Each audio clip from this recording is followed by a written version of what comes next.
พี่น้องร่วมชาติเพื่อนมิตรที่ฮักแพงทั้งหลายในโอกาสส่งท้ายปีเก่าปีมะเสงพ.ศ. 2568และต้อนรับปีใหม่ปีมะเมียพ.ศ.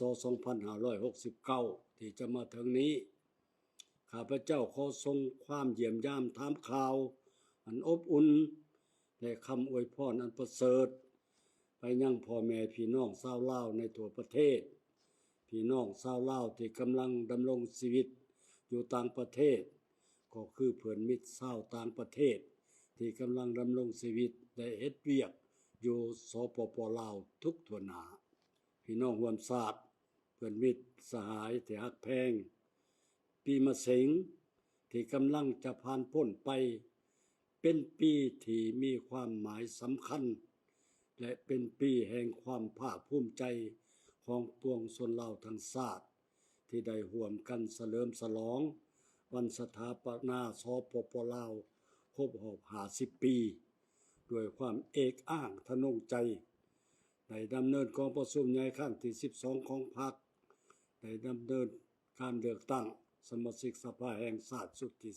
10และสมาชิกสภาประชาชนขันแขวงสุดที่5ด้วยผลสำเร็จอย่างสง่างามปีผ่านมาถึงว่าพวกเขาจะประเสริญกับสิ่งท้าทายนานาประการแต่ด้วยความสมัคคีเป็นปึกแผ่นภายในชาติการสนับสนุนช่วยเหลือจากประเทศเพื่อนมิตรและองค์การจัดตั้งสากลพวกเขาสามารถผ่านพาความยุ่งยากและสิ่งท้าทายไปได้โดยดีและญาติได้ผลสำเร็จที่เป็นรูปธรรมหลายด้านรักษาได้เสถียรภาพทางด้านการเมืองอย่างหนักแน่นสังคมมีความสงบและความเป็นระเบียบเรียบร้อยโดยพื้นฐานเศรษฐกิจฟื้นตัวและขยายตัวด้วยทวงท่าดีขึ้นอิทธิพลบทบาทของสปป.ลาวในเวทีภาคพื้นและสากลได้รับการเสริฐสู้สูงเด่นขึ้นตืมและสืบต่อนำพาประเทศชาติก้าวเข้าสู่สังการใหม่แห่งการพัฒนาในสุมปีต่อหน้าพี่น้องร่วมชาติที่ฮักแพงทั้งหลายปีมะเมียพ.ศ. 2569จะมาถึงนี้ทั่วโลกยังสืบต่อประเสริฐหน้ากับความยุ่งยากซับซ้อนที่เกิดจากผลกระทบของความขัดแย้งและการปะทะกันอยู่บางภาคพื้นดังนั้นจึงขออยากร้องมายังพ่อแม่ประชาชนก็คือทุกภาคส่วนในสังคมจงสืบต่อเสริฐสู้น้ำใจรักชาติและความสามัคคีเป็นจิตหนึ่งใจเดียวอ้อมข้างศูนย์กลางพรรคและรัฐบาลพร้อมกันผ่านพาความยุ่งยากที่จะเกิดขึ้นออกแห่งประกอบส่วนอย่างตั้งหน้าเข้าในการจัดตั้งปฏิบัติมติของประชุมใหญ่ครั้งที่12ของพรรค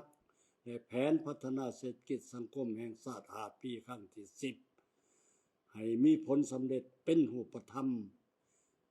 เสริฐสู้ความเป็นเจ้าประเทศชาติประกอบส่วนเขาในภารกิจพัฒนาประเทศชาติอย่างแข็งแรง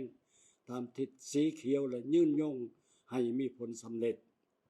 พี่น้องร่วมชาติเพื่อนมิตรสหายที่ฮักแพงทั้งหลาย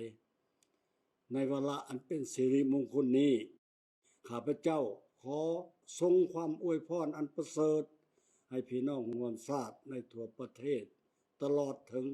พี่น้องชาวลาวที่อาศัยอยู่ต่างประเทศก็คือชาวต่างประเทศที่ดำรงชีวิตและปฏิบัติหน้าที่อยู่สปป.ลาวจงมีสุขภาพเข้มแข็งมีความอยู่เย็นเป็นสุขมีผลสำเร็จในหน้าที่เวียงงานและขอให้การฉลองปีใหม่ลาวในปีนี้จงเต็มไปด้วยความเบิกบานม่วนซื่นและความสงบปลอดภัยทุกประการโดยเถิดสบายดีปีใหม่